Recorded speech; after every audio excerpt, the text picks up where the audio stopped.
Hello friends, welcome back to my channel Lily Saha simple life. আশা করি তোমরা সবাই ভালো আছো, আমিও ভালো আছি। তো চলে আসলাম সকালবেলা করে ব্রাশ করতে। কী আর করা যাবে, সকালে উঠে তো আগে ব্রাশটা করতেই হবে, নাহলে কে জানে কখন আবার পেটে টান পড়বে, তাড়াতাড়ি করে খেতে ইচ্ছে করবে। তো আমার ক্ষেত্রেও সেরকম হয়েছে, সকালবেলা উঠে আমি ব্রাশ করতে চলে এসেছি।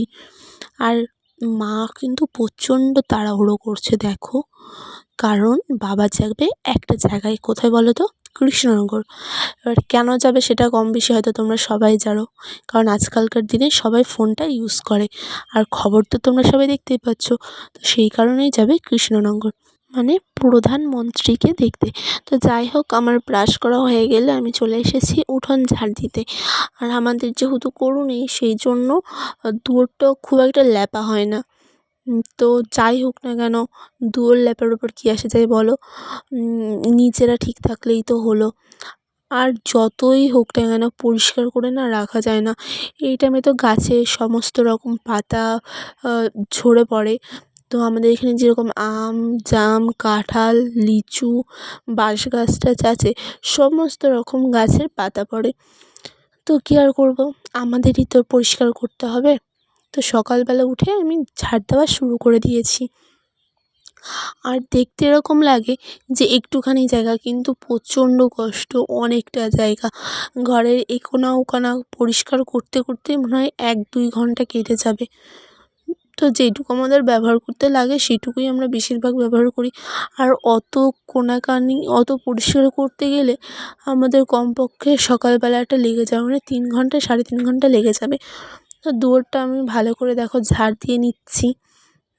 আর মাকে বলেছিলাম যে, মা একটু যদি খবর পেতে ভালো হতো, দুয়ারটা তাহলে ল্যাপা হয়ে যেত। মা বলছে দাঁড়া দেখছি তাহলে। আর দেখো সকালটাও কিন্তু হয়ে গেছে অনেকটা, আর এখন হঠাৎ করে কেমন যেন ঠান্ডা ঠান্ডা লাগছে। তো দুয়ার ঝাড় দেওয়া হয়ে গেলে, এইটা কী বলো তো? এটা তালের রস বাবা নিয়ে এসেছে আমাদের এখানে একটা গাছ থেকে, গোপালপুর থেকে নিয়ে এসেছে। আমি সকালবেলা 1 গ্লাস খেয়ে নিলাম, বেশ ভালোই লাগলো। তারপর চলে গেছি মোচা ছাড়াতে। দেখো আমি মোচাগুলো ছাড়িয়ে নিচ্ছি। আমি কিন্তু এই একটা মোচাই ছাড়ালাম, ওটা ছাড়াবো না, কারণ ওটা আজকে রান্না করবে না। তো আমার কিন্তু মোচা খেতে ভালো লাগে। আর দেখো হাতের অবস্থা কি, পুরো কালো কালো হয়ে যাবে আস্তে আস্তে। তো মোচা ছাড়ানোর পরে আমি এখানে চলে এসেছি, এই যে মা তালের রসটা জাল দিয়েছে, আর এরকম ফেঁসো ফেঁসো উঠেই যাচ্ছে, দেখো কীরকম অবস্থা। আর এই বাটিটার মধ্যে তেল মাখিয়ে তার উপরে এই রসটা ঢালা হয়েছে। আর ওদিকে তো মা কড়াইতে তুলতেই পারছিল না, এই হাতাটাতে যেহেতু লেগে গেছে, তো সেই জন্য আমি বললাম আমি একটু খেয়ে দেখি না কেমন লাগে। গন্ধটা তো ব্যাপক ছিল, অসাধারণ, বলার মতো না। কিন্তু মুখে দিতেই কীরকম একটা লাগলো, অনেকটা সেই চকলেট চকলেট টাইপের। তো ভালোই লাগলো খেতে। খেয়ে নিচ্ছি আস্তে আস্তে। তো জিভ ঠেকাতেই ঝট করে ছ্যাঁকা লেগে গেল। বাবারে বাবা, যেন অগ্নি পরীক্ষা দেওয়ার মতো।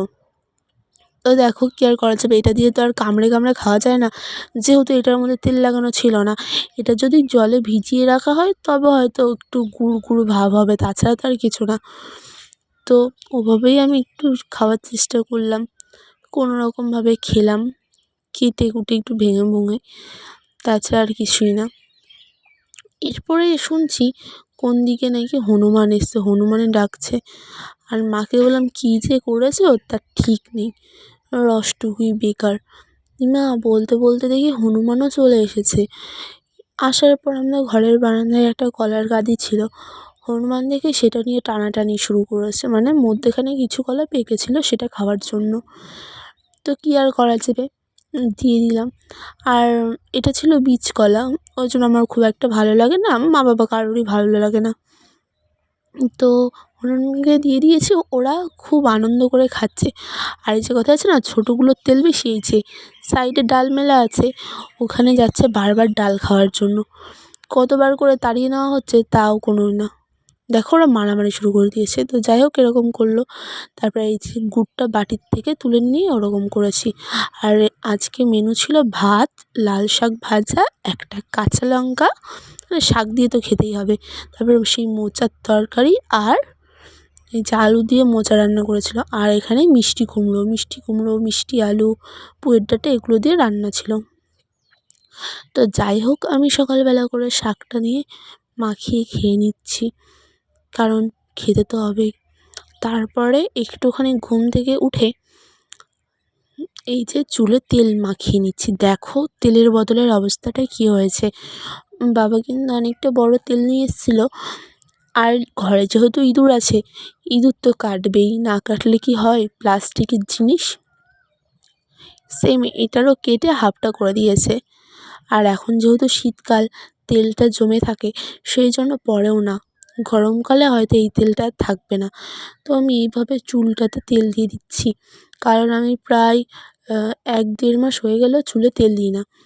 তো সেই জন্য ভাবলাম আজকে একটু তেল দিয়ে স্নান করব, জানি না ঠান্ডা লাগবে কি না। আমার আবার মাথায় তেল দিলে প্রচণ্ড ঠান্ডা লেগে যায়, ধারণার বাইরে।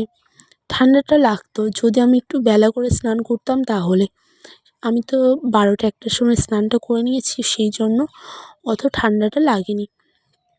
তো যাই হোক, অনেকের কিন্তু এই সময় আবার চুলের আগা ফাটে, আমার ওইসব কিছু নেই। আমি সেগুলো ভালো করে খেয়াল করছিলাম। তো সুন্দর করে আমি চুলটাতে তেল লাগিয়ে দিচ্ছি। আর আমার প্রচণ্ড পরিমাণে চুল উঠছে, ধারণার বাইরে। যে এত চুল ওঠে আমি কী করব বুঝতে পারি না। কত কিছু ইউজ করি, তারপরেও যেহেতু চুল পড়া কমে না, মা বলে ছেড়ে দে, ওর যখন ইচ্ছা হবে ও একা একাই ঝরে পড়া বন্ধ হয়ে যাবে। তা আমিও সেরকম করেছি। এই যে মাথায় তেল দিয়ে দিচ্ছি এখন। নিচের মাথায় নিচে তেল দিই, নিচেরই মনে হয় ঘুম আসে। সত্যি কী সুন্দর যে লাগে মাথায় যখন তেলগুলো দিই। আর আমার তো ব্যাপক লাগে, কিন্তু আমার মাথায় তেল দিলে মুখটা কেমন কালো হয়ে যায়। তো যাই হোক, এই যে মা সেই কলইগুলো ভরছিল, যেগুলো হনুমানে খাওয়ার জন্য লাফালাফি করছিল। এরপর আমিও তো স্নান টান করে চলে এসেছি, দেখো। আর তারপরে দেখা হচ্ছে রাত্রের ডিনারে। এই যে রাত্রেবেলা গোল গোল 2খানা রুটি নিয়ে নিয়েছি, আর সঙ্গে দেখো পুরো গোল আমি ভেজেছি এই রুটিটা। আর এটা মোচার তরকারি, বেগুন পোড়া, পেঁয়াজ দিয়ে লঙ্কা দিয়ে মাখানো, আর এটা শাক ভাজা। তো মাকে বললাম যে কুমড়োর তরকারিটা কোথায় গেছে। মা বলল অত তরকারি খেতে হবে না, অল্প করে খা, লাস্টে বলবি মা খেতে পারছি না খেতে পারছি না। আমি বললাম ঠিক আছে, যদি এগুলো খাওয়া হয়েছে তখন ওটা খাবো। তো যাই হোক সবগুলো দিয়ে খাওয়া শুরু করে দিয়েছি। বেশ ভালোই লাগছে। একটা একটা করেও প্রথমে খেয়ে দেখছি কোনটা বেশি টেস্টি লাগে। যেটা দেখবো ভালো লাগছে না সেটা মাকে দিয়ে দেবো, কিন্তু কী আর করা যাবে, সবগুলোই তো আমার খেতে ভালো লাগলো। তো এই যে আমি খাচ্ছি, বেশ ভালোই লেগেছিলো। আর তারপরে এই মোচার তরকারি দিয়ে একটুখানি মুড়ি খেয়ে নিচ্ছি, আর একটুখানি বেগুন পোড়া দিয়ে মুড়ি। যে কেমন লাগে, খেতে তো হবেই, বাঙালি মানুষ, মুড়ি না খেলে হয়। তো যাই হোক, ভিডিওটা এই পর্যন্ত। ভালো লাগলে লাইক, কমেন্ট এবং শেয়ার করে দিও। তো দেখা হবে নেক্সট ভিডিওতে, ততক্ষণের জন্য বাই বাই।